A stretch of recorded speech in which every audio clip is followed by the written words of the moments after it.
हाँ, हम मुझे आज सुबह को चीफ मिनिस्टर बलूचिस्तान सरफराज अहमद बुगटी साहब और आपके इलाकाई एमपी मिनिस्टर जो हैं अली हसन ज़ैरी साहब, इन सब से बात हुई। मैं नसीराबाद में था। आप लोगों को पता है कि नसीराबाद में एक फ़्लड की सिचुएशन थी, लेकिन मुझे फ़ौरी तौर पे हब पहुंचने को कहा गया। पहुंचते ही डीसी साहब के साथ हम गए आपका लसबेला केनाल पे। सबसे ज़्यादा नुकसान उसी एरिया में हुआ है क्योंकि वो केनाल 15 से 17 जगह पे ब्रीच हुई है। हमने उसका तफसीली विज़िट किया है। एक्सीन साहब मेरे साथ बैठे हुए हैं। मुझे गवर्नमेंट की तरफ से इंस्ट्रक्शंस हैं कि ये पानी जो है ये ड्रिंकिंग वाटर है। इन सब लोगों का तकरीबन 7.5-8 लाख की आबादी इससे पानी पीती है। तो मैंने एक्सीन साहब को बता दिया है, हमारे हायर अप्स ने भी ये कह दिया है कि विदिन 3 to 4 डेज़ ये रिस्टोर होगा, और इस पे कोताही करने पे जो सख्त से सख्त सज़ा है वो जो भी अफसर इंचार्ज है उसके लिए होगी। गवर्नमेंट अपनी पूरी कोशिश करेगी। जिन लोगों के पास जिनके घर गिरे हैं, जिनको कोई तकलीफ़ है पानी की वजह से, वो अपने घर से फ़िलहाल निकले हुए हैं। हम कोशिश कर रहे हैं कि food packets, tents, mats, coolers, jerrycans, ये सारी चीज़ें कल शाम तक यहाँ होंगी।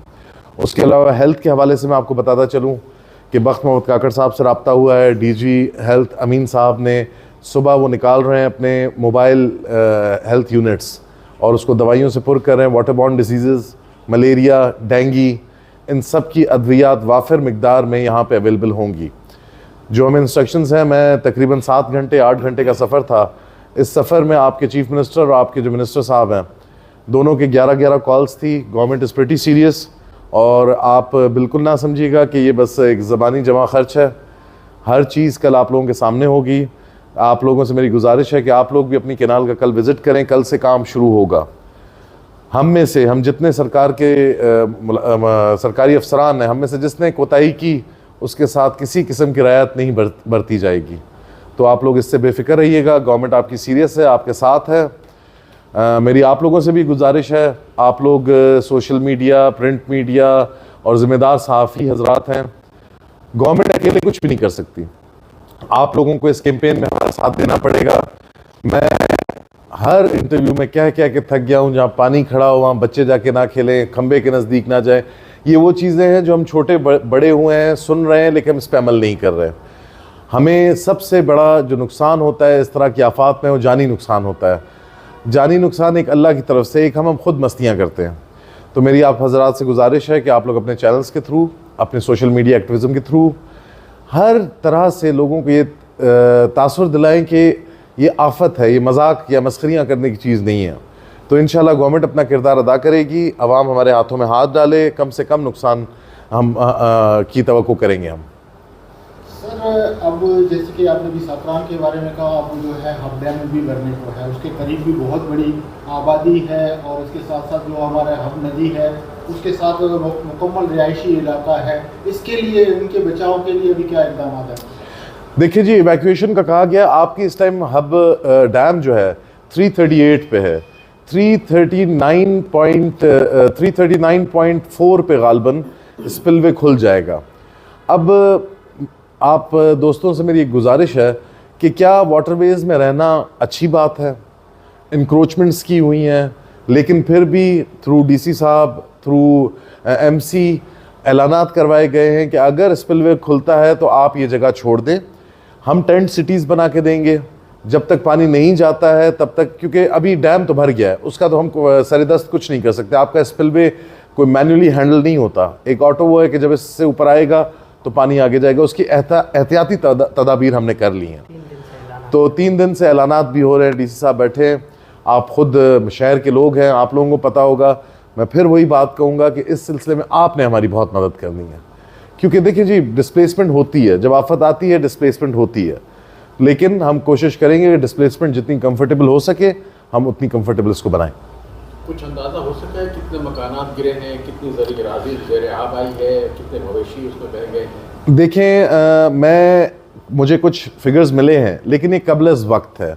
जैसे ही कंप्लीट हो जाएंगे फिगर्स, डीसी साहब आपको पेश कर देंगे। टीम्स निकल चुकी हैं, रेवेन्यू टीम्स।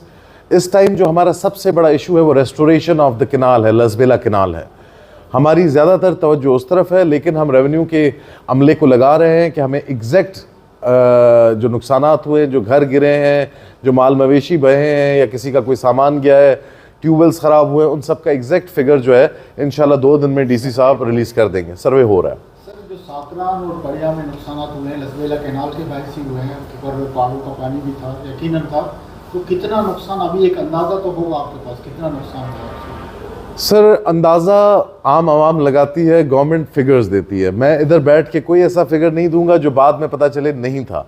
आप खातिर जमा रखें, 2 दिन में आपको एग्जैक्ट फिगर्स मिल जाएंगे। और बिल्कुल कैनाल की वजह से नुकसान हुआ है, जो बड़े ब्रीच लगे हैं, 4 बहुत बड़े ब्रीच थे, 1200 क्यूसेक पानी गुजरा है। तो 1200 क्यूसेक पानी जब गुजरता है तो नुकसान तो करता है। तो आप उससे बिल्कुल बेफिक्र रहिएगा। रेवेन्यू टीम्स हैं, हमने सबको लगाया हुआ है इस काम पे कि वो अपना काम शुरू कर दें।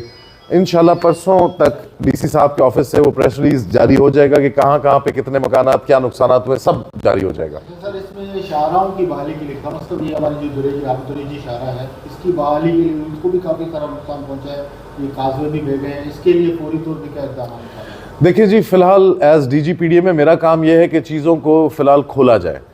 जो बड़े काम हैं जिसमें कॉजवेज गए हैं, जिसमें आपके वाटरवे ने आपके ब्रिजेस को नुकसान पहुंचाया है, आपके रोड के बम्स ख़राब हुए हैं, उन सब के लिए तो BNR वगैरह एक प्रॉपर प्लानिंग करेंगे। और प्रॉपर प्लानिंग के हिसाब से मैं एक और चीज़ कहता चलूँ कि हमें जल्दबाजी में कोई चीज़ नहीं करनी चाहिए। जल्दबाजी में किए हुए एकदम अगली बारिश में फिर बह जाएंगे। सर, ऑलरेडी काम शुरू हो चुका है। SN पीर वाले काजवे का आप बता रहे हैं, तो छोटे ट्रैफिक के लिए वो बहाल हो चुका है। इंशाल्लाह कल तक कोशिश है कि ओवरऑल बहाल हो जाए। तो क्या आप रिकमेंड करेंगे गवर्नमेंट को कि इस इलाके को आफत ज़दा करार दिया जाए? देखिए जी, बिल्कुल हम रेकमेंड करेंगे। अगर इस तरह है जी, आफत ज़दा होने की और भी बहुत सारी चीज़ें होती हैं ना। अगर वो सारे लवाजमात पूरे होते हैं तो हम आफत ज़दा डिक्लेयर कर देंगे। जो अभी हम देख रहे हैं उसमें प्रोक्योरमेंट्स की हद तक हम इसको आफत ज़दा करार दे रहे हैं ताकि चीज़ें फ़ौरन पहुँचें। आफत ज़दा में टैक्सेस का वो होता है जो इस इलाके का नुकसान है, अगर टैक्सेस माफ़ हो जाए तो इंशाल्लाह डोंट वरी, गवर्नमेंट बहुत सीरियसली इसको देख रही है। और मैंने जैसे आपको बताया, एवैक्यूएशन हो, रेस्टोरेशन हो, हम वॉर फुटिंग बेसिस पे काम करेंगे। और मैं आपको फिर इंतहाई सीनियर लोग बैठे हुए हैं यहाँ पे और इंतहाई सीरियस सहाफ़ी हैं। मैं आप लोगों से गुजारिश करूँगा कि ये लसबेला कैनाल ना मेरी है ना सरकार की, आपकी भी है। तो जैसे ही काम शुरू हो आप लोग ख़ुद भी विज़िट्स करें, आप काम की स्पीड देखें। ये नहीं कि एक सरकारी अफसर आया, रात को बैठा, उसने 4 बातें कही और वो चला गया। इंशाल्लाह आप देखेंगे कि इस दफ़ा आपको ये डिफरेंस फील होगा कि रेस्टोरेशन का काम कम से कम कैनाल का जो है वो वॉर फिटिंग बेसिस पे होगा। सर, आप नसीराबाद का जिक्र कर रहे थे जी। वहाँ पे कुछ इस तरह के नुकसान हैं बारिशों से? नसीराबाद में जी बारिशें तो नहीं पड़ी। जो पानी की वजह से जो शिगाफ आए थे, हमने 1.5-2 महीना पहले काम शुरू कर दिया था नसीराबाद में। PDMA ने जो अपनी मशीनरी ख़रीदी है वो हमने नसीराबाद पहुंचा दी थी, जिसकी वजह से काफ़ी चीज़ों से महफूज रहे। अल्लाह का बड़ा करम भी रहा हम पे कि जो हम एक्सपेक्ट कर रहे थे 10 लाख, 12 लाख, 15 लाख का पानी आएगा सक्खर बैराज से, वो नहीं आया। तो हमारी कुछ खुशकिस्मती रही, कुछ अल्लाह की मेहरबानी रही और इक़दामात पूरे थे, हम तैयारी में थे। वो कभी कभी हमें लगता है कि जब हमारी तैयारी पूरी होती है तो अल्लाह ताला हम पे उतना अज़ाब भी नहीं लाते। तो हमारी यही नेक ख्वाहिश है कि अल्लाह इलाके के लोगों को इन आफात से बचाए, क्योंकि आप अपना कमरा छोड़ें तो आपको तकलीफ़ होती है, लोगों को अपना इलाका छोड़ना पड़ता है। तो इसी दुआ के साथ कि अल्लाह अपनी हिफ्ज़-ओ-अमान में रखे सबको। अगर कोई और सवाल है तो